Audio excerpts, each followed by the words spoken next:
Hey everyone, it's Kyle from Cool Collectibles back again for another review. This time it's the Revoltech Zurg from Toy Story. And it's finally great to have another addition to this series from their previous Woody, Buzz and Jessie releases. I think I got the original Woody and Buzz back in about 2015, I think it was, quite a long time ago. And I got the Jessie, I think once they reissued it as part of their Legacy of Revoltech series back in about 2019, so that was a few years ago too.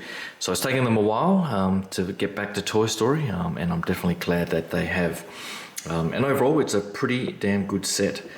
So just give you guys a quick look at the box art, the usual style in this series. So you get Zurg there, a few photos of the character in some poses, which are quite nice. I do like that one there. And then you get some more photos on the back, and this ion blaster is pretty damn cool. But I'll give you guys a closer look at that in a second. Out of the box, it also comes with this backdrop, which is pretty good for the odd photo opportunity and so on, although it is a bit disappointing that they decided to put this numbering stamp on it, this imprint, which sort of ruins it a little bit. But overall, not bad if you want to have a bit of a backdrop on there. So accessories wise, I'll just get him out of the way for now. It does come with a stand, and I was a little bit confused as to why the stand was included, because the figure itself is on wheels, but then I realized that this is actually for the blaster itself, because it's so heavy he can't actually hold it up with the friction on his arms, so they've included this to prop it up. Which is good enough, I think. So that's pretty good there. Comes with the separate little balls that the ion blaster fires out. There's a little peg here. I haven't actually worked out where that is meant to go, to be honest, but I'll have a look through the instructions and see if it explains anything there. It comes with the swap out hand with the trigger finger. And you do have to swap that out.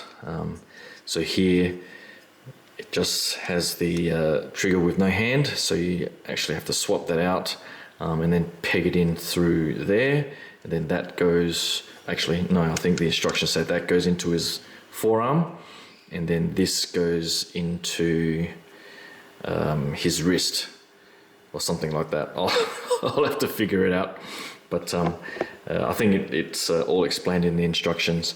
But this ion blaster is very, very nicely done. So you can see the sculpting, if the light can show you there, probably not. There are the yellow balls inside there. It's got all the nicely painted silver metallic finish to it. Love the detailing in those decals there with the numbering. It's got the typical Revoltech ball joints at various spots along the tube here, so you can turn and twist and pose them up, and you'll probably need to work out the best orientation for them, because this attaches to his back through the cape, and then of course that attaches to his forearm and his hand. And I think once I show you the figure, you'll see how that all works out. But you will have to sort of articulate these various tubes and so on to get that to flow correctly. But overall, as I was saying before, the paint application, the detail on this are pretty damn awesome. So I do love that. But that's pretty much it for the accessories. I'll give you guys a closer look at the figure. Hold on. So here he is up close, and I have to say that when you take it out of the box, it actually has a surprising amount of heft to it. So I'm not quite sure where it is. It must be somewhere in this base area, that there must be some sort of die cast weight in there to give it that stability, because as you can see, as I was saying before, it's on these 3 wheels. It's been a while since I've watched the movie. I didn't actually realize he was on wheels. But I guess with that sort of skirt, it probably made sense in the movie.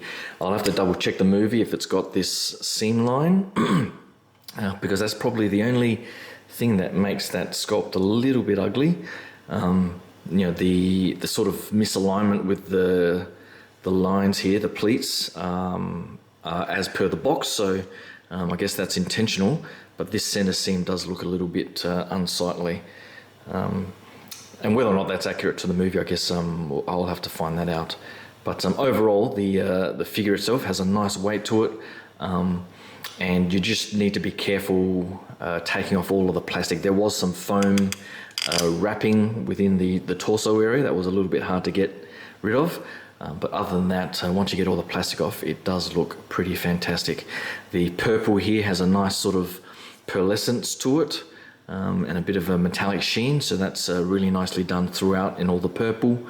The silver here and the red metallic sheen on the forearm gauntlets are really nicely done. The hole here is that peg that is on the blaster, so that's where it fits in, and that's where the wrist peg is swapped out to hold the trigger.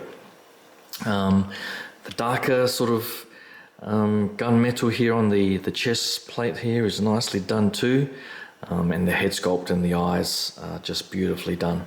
There is articulation in the head, but you do need to be a little bit careful that it doesn't bump or chip any of the paint off the cape hood there.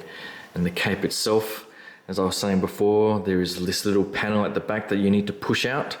The cape is actually on 4 Revoltech joints, you can see at the back there, and they actually work fairly well to hinge up and down. And here's the plate that you sort of pull out to reveal the hole, and then you can plug in the backpack for the blaster. But that looks pretty nice. You can see the other side of the seam here, so it seems to connect a little bit more seamlessly at the back here. The front here not so much, so I'm not sure if they're like that on all the figures, but that's probably my only gripe. Articulation wise, you can sort of see the black sort of tubing there, and you get quite a range of motion on the top of that joint, but there's also some range of motion on the bottom part, so you just need to sort of move it around, and you can feel that moving through a ball joint or some sort at the bottom there. There are the typical Revoltech joints on the arms there, the elbows, so you probably just need to use those techniques where you can either pull the joints out and articulate them where you want and put them back in, or try to adjust them in place, which is always a little bit harder for these figures, I found. The head does rotate and so on, and there's a bit of play in the way it can sort of look up like that or look down and so on. So there is some detail or some articulation there, and I do like the detailing at the back there. I'm not sure if I can't zoom further in, but there's writing on the back there that says look here, so I guess with the toy you can look through that little red hole there and view out of the eyes there as the toy. So that's a cool feature, or a detail that they've included, although you can't actually look into the toy. The hands here are nicely done too, nice details in the fingers. It's articulated with the 3 fingers here on one joint, the index finger on another, and the thumb on a separate joint, so you can sort of get it into some fairly decent posing, pointing photos, and so on. And then of course I was mentioning the wheels before, so stability wise it stands fairly well. You just pretty much plonk it on the ground there, so no major issues there. And it's good that they added that additional weight, otherwise this cape could have made it a bit top heavy. But that's pretty much it for the figure. I might grab the other 3 and set up a quick side-by-side to finish up the review. Hold on. Alright, so I just spent a bit of time trying to put on the Iron Blaster, and it was pretty much a pain in the ass to get the wrist peg on and the gauntlet peg in and aligned properly. But once it's in, it looks pretty good. You just need to fiddle around with it. The instructions sort of talk about inserting the wrist first and then this peg. So it's aligning this peg once you've got the wrist in into the gauntlet. That was the painful part. So that took a while, and then adjusting it on the backpack to have all of the, I guess, the appropriate curves and so on. took a bit of time too, and I realized that the stand, the base actually does support the figure as well, so there is a attachment peg that you can put there, and then there's a hole at the base here, and you will absolutely need it. Once he's got the blaster on, he will not be able to stand up straight, just due to the weight of that blaster. So I think I'll have it on display like this, with the base underneath the figure, as opposed to holding up the blaster itself. I think it looks better in this way. And then once it's on, I think you can try to pose it up as best you can. So I'll grab the other three and give you guys a final side by side. Hold on. Alright, so here are the 4 Revoltech figures side by side, and I have to say, just the way they pop on display with all the colours, the nostalgia they bring from the original movie really does make me smile, and I love that they're finally all in the collection. What I did notice though was that the latest release does not include a nameplate, which is a little bit disappointing for me. It's triggering my OCD for consistency. I would have loved it if they had included a Zurg nameplate for one of these main characters. So I'm not sure why they've done that. By all accounts, the new reissues, or 1.5 reissues of these original figures, also do not have the nameplate. So it's disappointing that they've stopped making those or including them as an accessory in these sets, because I guess just from a collector perspective and on display, it does look quite nice. But that's probably my only minor nit to pick for this figure. Be careful in attaching the blaster to the gauntlet. That took a while, and probably was a bit more frustrating than it needed to be. But as you can see, once it's all set up and posed up, they all look fantastic together. But that's pretty much it for the new Revoltech Zurg figure. Hopefully you like that quick look and can subscribe and like the video as well. I do have a few more things coming up over the next few months from Storm and Masterpiece Transformers, as well as hopefully some 1/6 scale figures as well for Back to the Future 3.